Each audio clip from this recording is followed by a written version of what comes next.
Alright, so I've been playing quite a bit of World War III as of late, and seeing as it is hopefully releasing as free-to-play in the near future, I thought it would make a 10 tips for beginners for everybody that's going to be playing the game when it does eventually go free-to-play.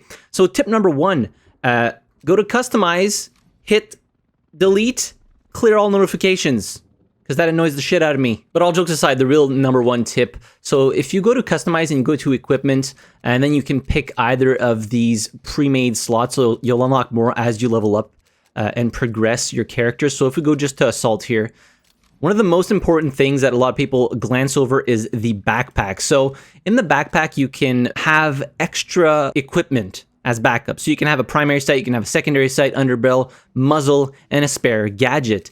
Now, these are all customizable, so in here, as you progress, you'll unlock more. So you can see right now I have the smoke grenade and concussion grenade unlocked, and you get more as you progress. Same thing for muzzles and underbarrels. So these are tied to your overall level and not the level of the weapon. Which brings me to tip number 2. So when you do unlock a new weapon, unfortunately, you're stuck with an iron sight for quite a bit of time, and sometimes the iron sights aren't that great. So if you put the Acro P1 collimator sight in your backpack, as soon as the game starts, you can open your backpack with whatever key that might be, and then equip this right away. So at least you're not stuck using the iron sights. This isn't the best red dot sight in the world, but it'll get you past the first couple of levels until you unlock the first sight for your weapon. Tip number 3, when actually using a weapon, one of the first sights you unlock for your weapon is a canted sight. If you are struggling with the iron sights, then one of the first sights, as I said, you unlock is the side rail with fast fire open red dot sight. So having that on top of your iron sights, you can at least swap to this sight and use that instead of the iron sights. All right, so the last little tip here that pertains to customizing your loadouts. So as you can see, one of the balancing factors in World War III is loadout weight. Now, you are not limited by what you can carry, so you can have 2 ARs if you really want to. The limiting factor that balances the loadouts is the loadout weight. So as you can see here, I have a battle rifle equipped, as well as an RPG for my secondary. So you can have both, but you can see that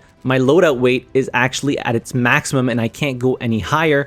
And that also in turn reduces my mobility and my movement speed. And if you go to the armor plates here, you can see that I have the weakest armor plates for chest protection, and same thing for the helmet. I have the weakest helmet because I cannot afford to put this. It would bring the weight up too high. So if we go to look at my close quarters setup here, I have a shotgun with a sidearm, and then for my armor plates, I have Kevlar and the Kevlar helmet as well. So as you can see, the loadout weight is high mobility. Now, if I were to change, for example, this to steel armor plates, you can see it brings me up to medium mobility, which is almost even in the red part here. So if I were to change out my helmet for titanium, yeah, you see it brings me all the way up to low mobility. So a kit that I had that was very quick and fast is now slogged down because of those heavy armor plates. So you can set up your kits how you want, but just know that it affects your mobility and how fast you can move. But having a heavier kit with something like steel armor plates and a titanium material helmet will protect you because you'll have better armor. So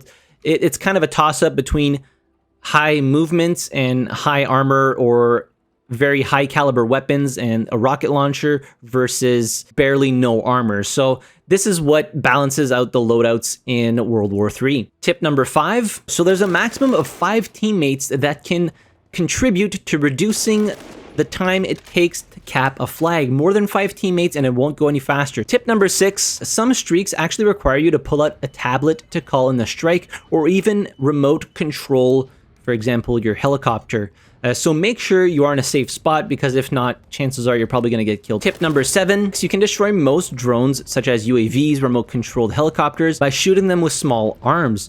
Albeit you don't do as much damage as if somebody were to hit them with a rocket launcher, but you can still defend yourself, as these drones and remote controlled helicopters are pretty fragile, so you can still take them out with small arms fire. Tip number 8, when taking damage, you don't always lose health and armor. Sometimes it's only health, and other times a little bit of both, depending on where you get hit. So if you get hit in the leg, you're not going to lose any armor because the armor is covering your chest area, and if you have a helmet on, it's covering your head. So if you get shot in the leg, you're not losing any armor.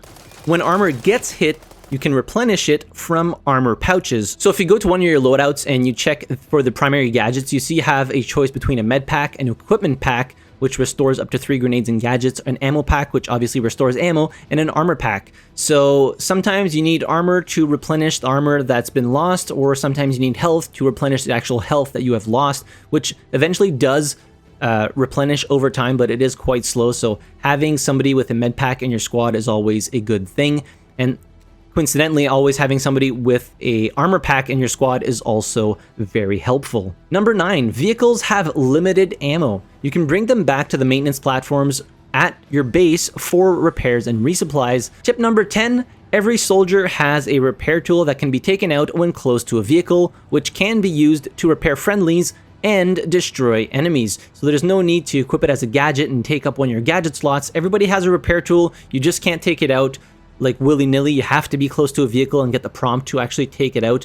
But when you are close to a vehicle, take it out, repair your friendlies, or when you're using a vehicle, getting damaged, get behind cover, take your repair tool out, repair your vehicle. Or if you happen to be close enough to an enemy vehicle that doesn't notice you're there and you have nothing to really damage it, take out your repair tool and you can also damage it. Just be aware that if you do end up destroying it and it blows up and you're standing right next to it, you will die.